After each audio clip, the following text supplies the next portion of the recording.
more clues for us? We're all set for the next chapter. Yeah, I was just about to come find you. Let's see what it says. Now sprout to life the story's seeds, stirred by wind-born melodies. Then on that breeze the music leaves, fading into distant memories. Seek the place where wind and tale entwine, and once there, make 3 riddles into verse, and 3 melodies into song. For in poetry and song will this story start to blossom. Come on! Another riddle? All that talk about wind and melodies? What do you think the answer could be? Oh! Care to elaborate? Wind? Music? Poetry? Tone-deaf bards gotta know the answer. You mean Lord Barbados? Albedo introduced us when I first arrived in Mondstadt. I mean, someone like me was bound to catch his eye sooner or later. It's better that it's out in the open anyway. Now, how should we track him down?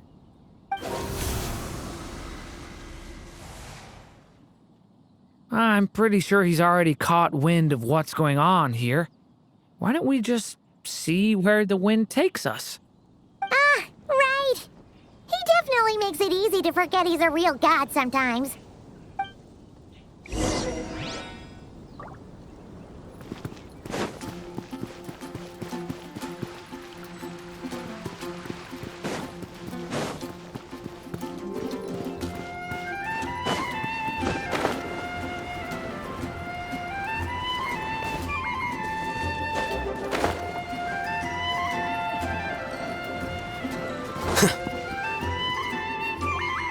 Traveler, Paimon! What a sight for sore eyes! And the little dragon from the fairy tale world. I heard your voices calling out to me on the wind. Something about needing help with a riddle? Sorry to disturb you, Lord Barbados. Disturb me? Not at all! To tell you the truth, I'm just as curious about this riddle as you are. Let me take a look.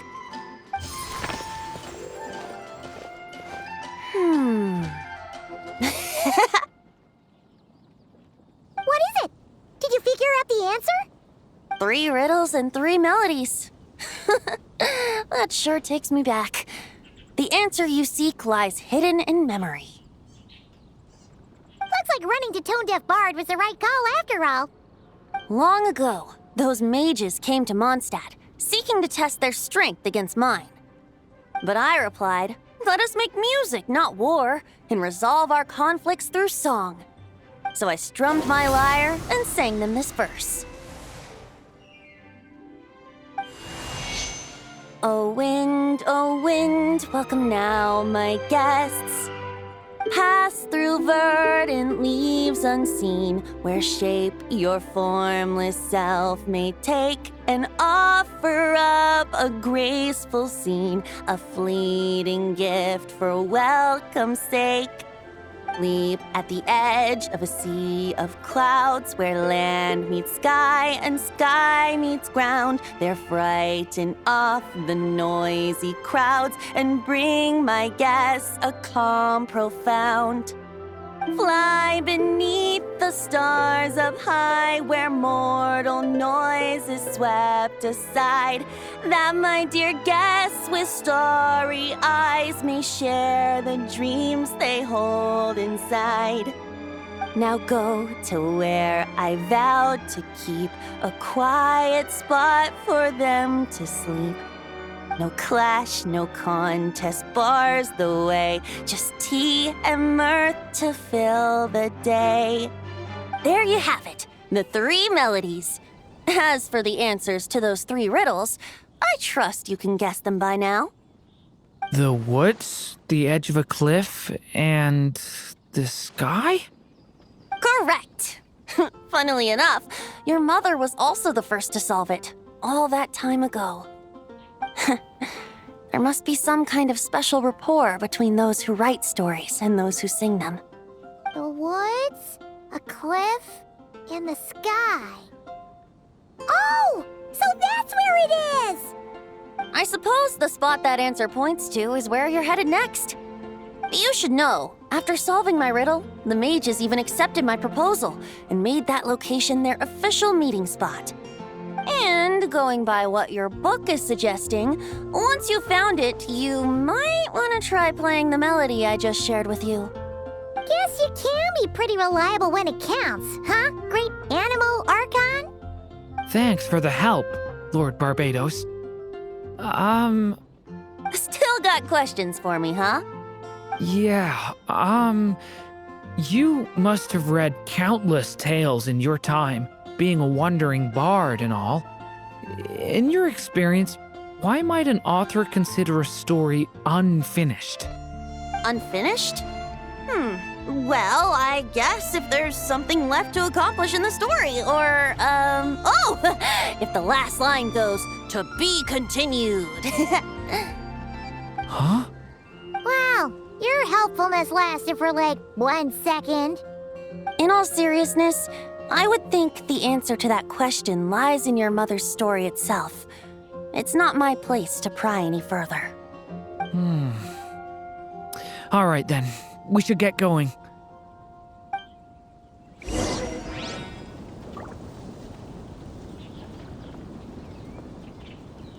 I wonder when their next meeting will be.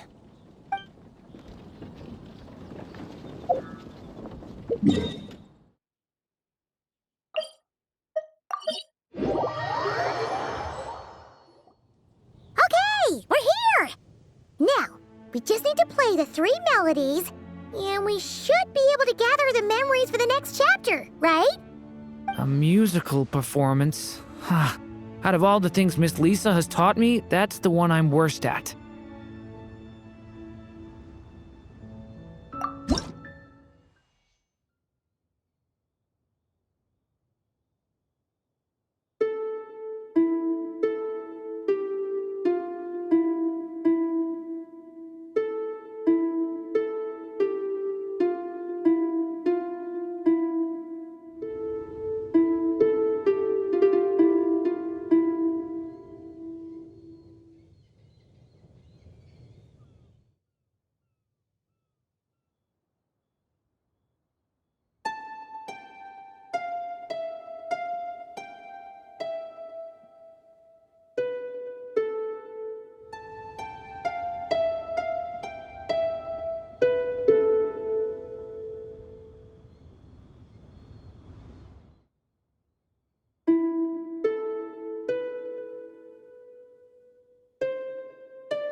Even a war that shook the world could not halt the witches' gatherings. Yet even so, with the passing of time, 3 of their teacups no longer came to be set. The witches did not linger long in sorrow, for the Story Witch had brought glad tidings of her own. Born was her dragon child, safe and sound. Her fellow witches offered up their blessings, eagerly debating how to celebrate the child's birth.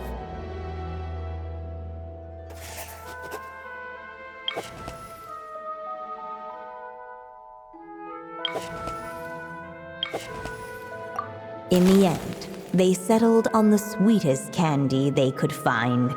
After all, what could be sweeter than the arrival of new life?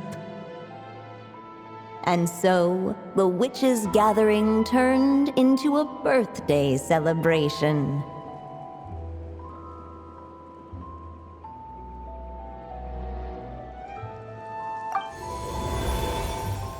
So, we're back in the story world, huh? As if from nowhere, new guests appeared at the witches' table, Perhaps they too had come to celebrate the Dragon Child's birthday. Yet while everyone else was busy thinking about what kind of gift to offer, these three seemed to have come empty-handed. Hardly the recipe for a warm welcome to a birthday party, now is it? A gift? Hey, what's this all about? We only just found out this was a party. While the guests voiced their complaints and grievances, perhaps they should have been wondering what kind of gift to give instead. So, we need to bring a gift to advance the story? Ugh, but where are we supposed to get something like that? Perhaps it would be a good idea to have a look around. Why didn't you just say so?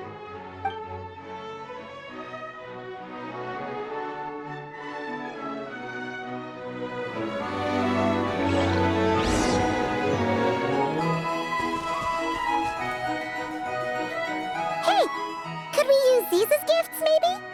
At last, the guests found something to give the Dragon Child.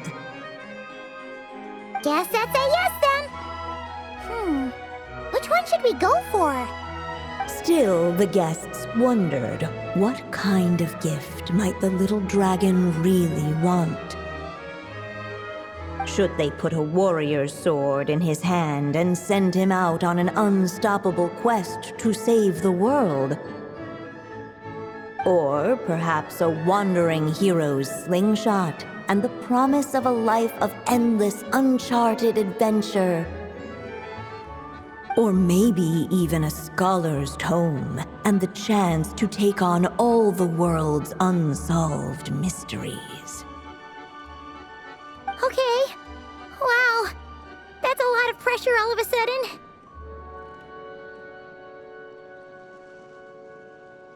Oh yeah! Technically, we're actually picking a gift for you. So, which one would you prefer? You want me to choose? Wow, this feels kinda special. How come? For as long as I can remember, I've spent most of my time living in the stories my mother created. I always thought my mother had everything written out for me already, just like the toy figures in Constellation Metropole. What I wanted to do with my own future. That's something I've never really thought about. What did I want back then? This is the first time I've ever asked myself that question. Sounds like this is the perfect opportunity to answer it then. It's been a while since you left Simulanka, and after everything that's happened, it might be about time to start thinking about your future. Then let me give it some thought.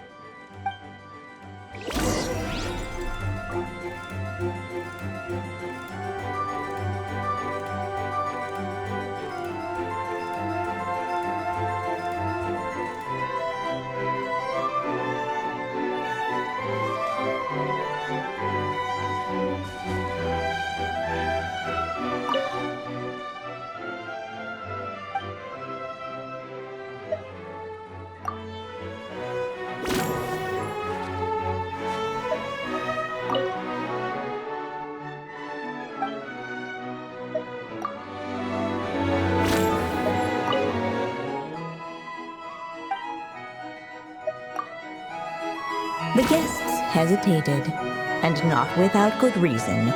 Given how much this gift would mean to the little dragon, a bit of careful thought could go a long way.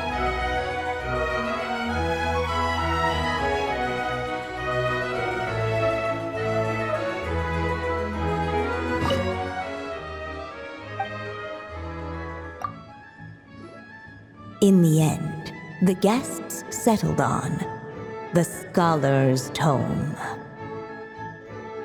So you're the scholarly type, huh? I just feel like I should learn more about the way the world works.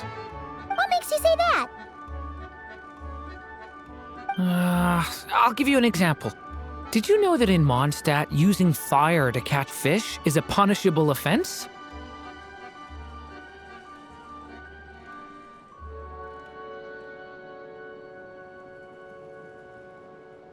I thought she was just teaching me regular hunting techniques. It was only after Master Jean caught me and sent me to solitary confinement that I realized I'd misread the situation. So much of what's considered common knowledge in your world just wasn't in Simulanka. So I have to learn, or I'll keep causing trouble for everyone else. Paimon's not sure that counts as common knowledge.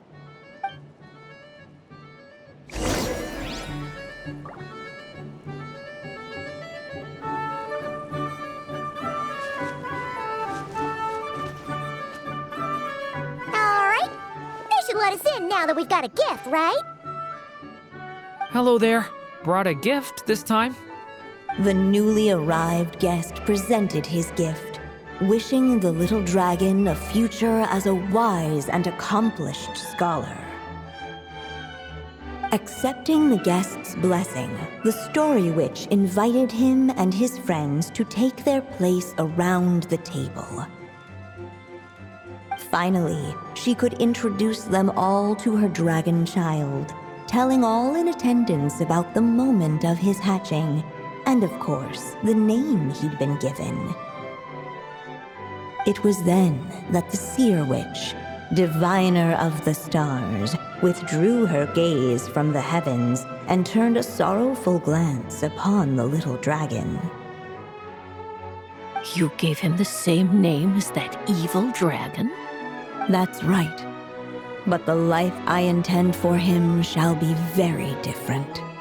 What folly to love so blindly. For as you must know, a name is the mirror of destiny itself. He who bears an evil dragon's name must also inherit the fate of its previous owner. His fate has been foretold. Then I'll rewrite it. The witches at the table fell silent, for they knew the Seer Witch's words had never once proven wrong. Yet, just as clearly, they recognized the Story Witch's resolve, for there is scarce a force in this world more fearsome than a mother's love.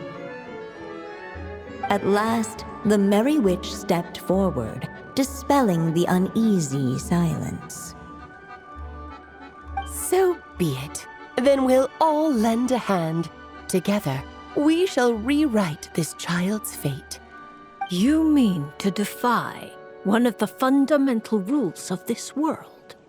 I refuse to be shackled by such rules. Besides, this is a witches' gathering, is it not? What could be more fitting a subject for this occasion than to defy them? Oh? Sounds like an interesting experiment. I suppose, were we to succeed in this endeavor, we might bring a touch of wonder to this otherwise dreary sky of stars. The Merry Witch finally talked them all round, just like she had done many times before. Warm and strong as the sun she was, so much so, in fact, that those who her light shined down upon had no choice but to bask in it. And so the witches readied their gifts, 3 marvels of the cosmos. For this child, I shall decipher the ravings of the heavens and lay bare before him the trickery of fate. For this child, I shall leave a formula powerful enough to unravel the very origins of this world, that he may seek another solution for the conundrum of his life. For this child, I shall call upon wondrous magic to make possible his impossible wish. All the Story Witch had was the pen in her hand, yet with the love that flowed from it, she resolved to bring forth a marvel of her own. For this child, I shall leave behind the last story I will ever write, and with it, a path to an ending yet untold. With the witch's blessings given and received, the little dragon's fate at last began to turn. In the midst of the dragon child's birthday celebration, the seer witch proclaimed her prophecy. The child had been given the evil dragon's name, and with it, the burden of its fate. But hearing this, the story witch vowed to rewrite it all, for such was her love and resolve. And so the other witches offered their gifts in turn, marvels as rare as any in the cosmos. Together, they sought to test one of the fundamental laws of this world, in part to support a mother's love, and in part to sate their own curiosity. Oh, and I almost forgot. Our new guests came bearing blessings of their own. Who knows?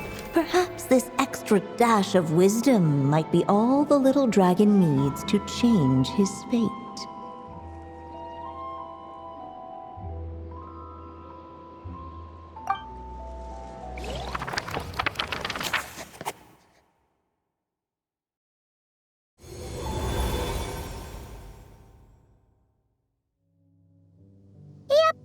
Looks like we've completed this chapter, too.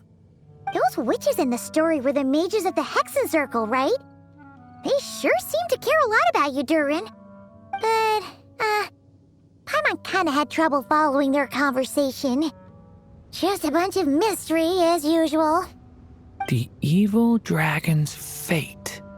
Oh, is that what you're worried about? But didn't we already take care of that?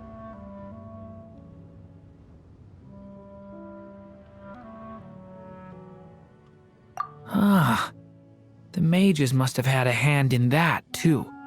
Also, I was just thinking, which part of the story are we even meant to be completing?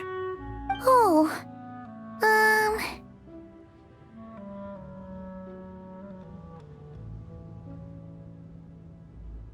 It feels less like we're filling in the gaps and more like we're adding something new altogether. But we use the ink, right? And the book hasn't given us any more clues, so that must mean our task is complete. At least for now. Yeah, I guess we're doing something right.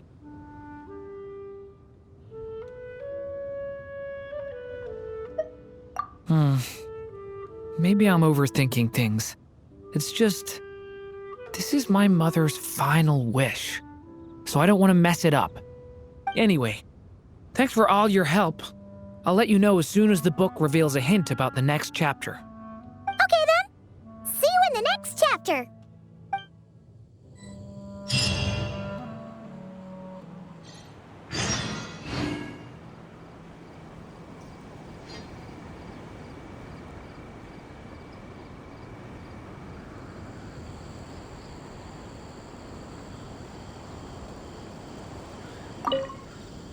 I think I'm gonna stick around, take my time reading through this book. If you feel like jumping back into the story, just come find me.